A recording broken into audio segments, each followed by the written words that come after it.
So modulus of -12, जो भी minus में वैल्यूज है दैट विल बिकम पॉजिटिव. यहाँ पे सभी वैल्यूज प्लस में आएंगी, किसी के साथ में माइनस नहीं आएगा. Now in the last column we have to calculate fi into mod of xi minus X bar. यानी कि जो ये वाली कॉलम है mod of xi minus X bar, इसका हमें मल्टीप्लीकेशन किससे करना है, fi वाली कॉलम से, that is 8 into 12 that is 96. Similarly 10 into 6 that is 60, 12 into 2 that is 24. Table construct कैसे करना है एक और बारी देख लेते हैं. फर्स्ट ऑफ ऑल हमें जो गिवन दिया है, क्वेश्चन में जो दिया गया है वो लिख देना है. ठीक है, xi हमारे पास दिया है, वैल्यूज ऑफ xi वो लिख देना है. Next is frequencies, corresponding frequencies भी दी गई है. जो 3 वेरिएबल है उसके कॉरेस्पॉन्डिंग फ्रीक्वेंसी 8 है, तो वो कॉरेस्पॉन्डिंग फ्रीक्वेंसीज लिखते जाना है.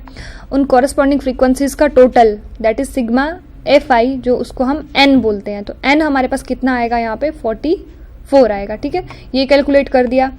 After that we have to make the third column. Third column में हमें क्या लिखना है, xi इंटू fi, इन दोनों का मल्टीप्लीकेशन लिखना है, क्योंकि मीन कैलकुलेट करने के लिए हमें सिग्मा fi xi चाहिए होता है, इसलिए इन दो वैल्यूज का मल्टीप्लीकेशन. ठीक है, तो थर्ड कॉलम में हमने इन दो वैल्यूज का मल्टीप्लीकेशन किया, तो जो वैल्यूज आई ये सभी, ठीक है, 24, 3 इंटू 8 24 आई, 9 इंटू 10 90 आई, ये सभी वैल्यूज जो आई fi xi का, इनका फिर हमें टोटल करना है. इनका टोटल आ रहा है 660. ठीक है, इन सभी वैल्यूज का टोटल करना है, दैट इज 660. इन सभी वैल्यूज को प्लस करते जाना है, वो आएगा हमारा सिग्मा fi xi. ठीक है, अब हमें ये जो 3 बाद की कॉलम है इनके लिए क्या चाहिए होता है, देखो सबसे पहले x बार चाहिए. x बार हमें क्वेश्चन में नहीं दिया है, x बार हमें कैलकुलेट करना है. ठीक है, मीन किसके बराबर होता है, sigma fi xi upon n.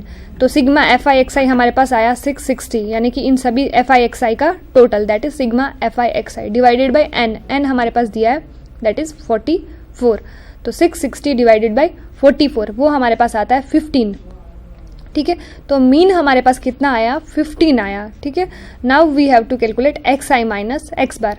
X bar mean 15 है, 15 है हमारे पास, तो xi में से हम 15 माइनस करते जाएंगे. तो 3 में से 15 माइनस करेंगे तो -12, क्योंकि xi की वैल्यूज़ यहाँ पे ये सभी दी गई हैं. इन सभी वैल्यूज़ में से हमें 15 माइनस करते जाना है, और जो वैल्यूज़ आएगी वो यहाँ पे इस कॉलम में लिखते जाना है. ठीक है, ये कॉलम पूरा हो गया. उसके बाद नेक्स्ट कॉलम में इस कॉलम का मॉड लेते जाना है, जो भी वैल्यूज़ है उनको प्लस में लिखते जाना है. ठीक है, क्योंकि हमने ऊपर मॉड्यूलस लिया, ये वैल्यूज़ आ गई. After that we have to multiply it by fi. अब ये जो वैल्यूज़ आई इन सभी वैल्यूज़ को हमें fi से मल्टीप्लाई करना है, यानी कि फ्रीक्वेंसी से. तो जो मल्टीप्लिकेशन आएगा वो हम लास्ट कॉलम में लिखते जाएंगे, और फिर सभी इन वैल्यूज़ का टोटल दैट इज 312.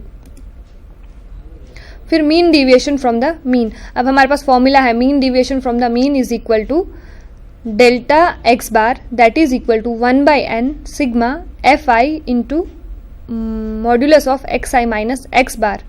तो ये जो पूरी वैल्यू है sigma fi into modulus of xi minus X bar, ये हमारे पास यहाँ पे आ गई sigma fi into modulus of xi minus X bar. यानी कि इस कॉलम की जो सभी वैल्यूज़ है, सिग्मा मीन्स इस कॉलम की जो सभी वैल्यूज़ है उनका टोटल. ठीक है, तो fi into modulus of xi minus X bar that is 312. इन सभी वैल्यूज़ का total divided by n. n is equal to 44. तो 312 divided by 44 that is equal to 7.09.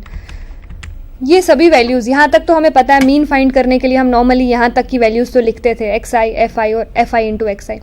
But हमारे पास फॉर्मूला जो है, जो mean deviation from the mean find करने का फॉर्मूला है, उसमें हमारे पास दिया गया है xi माइनस एक्स बार दिया होता है.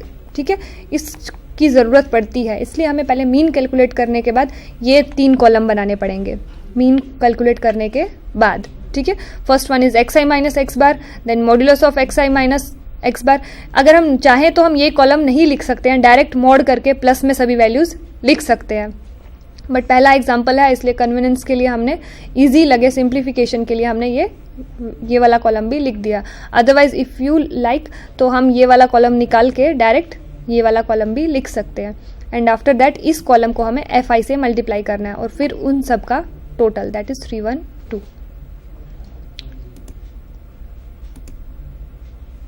Now our next question is,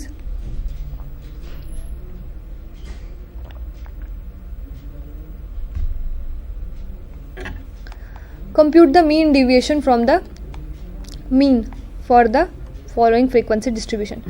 अभी हमने पहले देखा डिस्क्रीट फंक्शन था, हमें डायरेक्ट वैल्यूज दी गई थी ऊपर, ठीक है, एक्स आई के डायरेक्ट वैल्यूज थी। अब यहाँ पे कंटिन्यूअस फ्रीक्वेंसी है, यानी कि क्लास इंटरवल्स दिए हैं, 0 to 10 दिया है, 10 to 20 दिया है, 20 to 30 दिया है।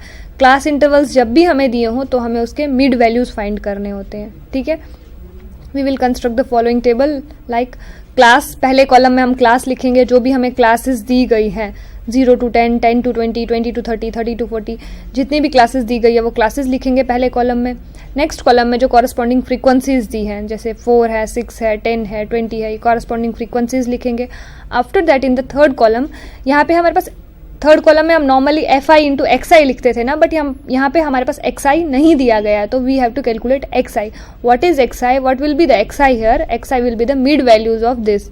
इन सभी की जो मिड वैल्यूज होंगी उनको हम लिखेंगे एक्स आई। तो 0 और 10 की मिड वैल्यू 5, 10 और 20 की 15, 20 और 30 की 25, ऐसे जो भी यहाँ पे क्लासेस तुम्हें दी गई हो उसकी मिड वैल्यूज तुम्हें कैलकुलेट करनी है। मिड वैल्यूज कैसे कैलकुलेट करते हैं? जो दो वैल्यूज दी गई हैं उन दोनों का टोटल करके डिवाइडेड बाई 2, जैसे कि 0 + 10 divided by 2 that will B 5, 10 + 20 that is 30 divided by 2 that will B 15। सो इस कॉलम में हम सभी मिड वैल्यूज लिखेंगे और उसको हम किससे डिनोट करते हैं? एक्स आई से। मिड वैल्यूज को यहाँ पे हम एक्स आई से डिनोट करते हैं। Now we have X I as well as F I. अब हमारे पास एक्स आई भी आ गया और एफ आई भी आ गया। Now we will calculate F I into X I. Third column में हम क्या लिखेंगे यहाँ पे? F I. फोर्थ कॉलम में F I into X I. 4 into 5 that is 20, 15 into 6 that is 90। Similarly all these values F I into X I. Now अब हमारे पास F I X आई भी आ गया और हमारे पास एन है, ठीक है। N is equal to 60 that is total number of frequencies. N भी है तो हम मीन निकाल सकते हैं, ठीक है। What will be mean? Mean will be sigma F I X I upon N. So sigma F I X I हमारे पास कितना है? 2100 divided by N. N is equal to 60। So mean will be x bar that is equal to sigma fi xi upon n. sigma fi xi हमने पहले देखा कितना है, to table में से देखा हमने, that is 2100 and what is the value of n? n हमारे पास है 60 and means total of frequencies n हमारे पास 60 है, तो 2100 divided by 60 that is equal to 35, ठीक है। तो हमारे पास मीन आ गया। मीन हमारे पास कितना आया? 35। Remember this is our mean 35। Now अब हमारे पास मीन आ गया, तो मीन से अब हम नेक्स्ट अपना कॉलम बनाएंगे that is X I minus X bar, ठीक है। जो भी हमारे पास एक्स आई की वैल्यूज दी गई हैं उसमें से हम एक्स बार यानी कि हमारा मीन माइनस कर देंगे और डायरेक्ट उसका मॉड लिखते जाएंगे, यानी कि जो भी माइनस में वैल्यू आएगी उसको हम ऑटोमेटिकली प्लस में लिखते जाएंगे, ठीक है। So X I 5 minus what was over mean? Mean कितना आया था हमारा? 35 आया था, तो 5 minus 35 that is 30। Mod of 15 minus 35 that will be 20. Similarly 25 minus 35 that will be 10. 35 minus 35 that is equal to 0. 45 minus 35 plus 10. 55 minus 35 that is 20 and 65 minus 35 that is 30. ये column आया हमारे पास modulus of X I minus X bar, ठीक है। ये हमें ये table जब इतना बन जाए उसके बाद हम ये मीन निकालेंगे, ठीक है। और मीन निकालने के बाद हम ये दो कॉलम बना सकते हैं, ठीक है, क्योंकि यहाँ पे मीन की ज़रूरत इन दोनों कॉलम्स में पड़ती है, इसलिए पहले हमें मीन पता होना चाहिए, ठीक है। तो ये वाला कॉलम बन गया और फिर लास्ट कॉलम में इसको फ्रीक्वेंसी से मल्टीप्लिकेशन करना है। तो फ्रीक्वेंसी हमारी 4 है, 4 मल्टीप्लाई बाई 30 दैट इज़ 120। जो भी ये सभी वैल्यूज़ आई इन सबको किससे मल्टीप्लाई करना है? कॉरस्पॉन्डिंग फ्रीक्वेंसी से मल्टीप्लाई करना है और जो वो वैल्यू आएगी that will be F I into modulus of X I minus X bar, ठीक है। And after that we have to find the total of these values और लास्ट में फिर sigma F I X I minus X bar, इस पूरी column का total that is 680, ठीक है। ये टोटल आ गया हमारे पास। अब हमारे पास जो फॉर्मूला है उसमें हम ये सभी वैल्यूज डाल के देखते हैं। अब हमारे पास है mean deviation from the mean. Mean deviation किससे? मीन से कितना डिविएट करता है उसका फॉर्मूला हमें पता है। Delta X bar is equal to 1 by N. N is equal to total number of total frequencies, कितनी फ्रीक्वेंसीज जो है उन सब का total, into sigma F I modulus of X I minus X bar, ठीक है। तो ये जो पूरा आएगा ये 1 बाई एन। एन हमें पता है, एन हमारे पास 60 है, टोटल नंबर ऑफ फ्रीक्वेंसीज हमने क्वेश्चन में से देख लिया था। टोटल नंबर ऑफ फ्रीक्वेंसीज जो है, total frequencies that is n is equal to 60 आ गया, ये हमारे पास वैल्यू है। Next is sigma fi into mod of xi minus x bar, यानी कि इस वाले पूरे कॉलम का टोटल, तो 120 plus 120 plus 100 plus 0 plus 100 plus 120 plus 120 that will be 680। ठीक है, इन सब का टोटल कितना आएगा 680। So our mean deviation from the mean will be 680 divided by 60 that is equal to 11.33 marks. ठीक है, सो फॉर टुडेज लेक्चर आज के लिए इतना ही रहने देते हैं, and next examples we will solve it in our next lecture. Thank you.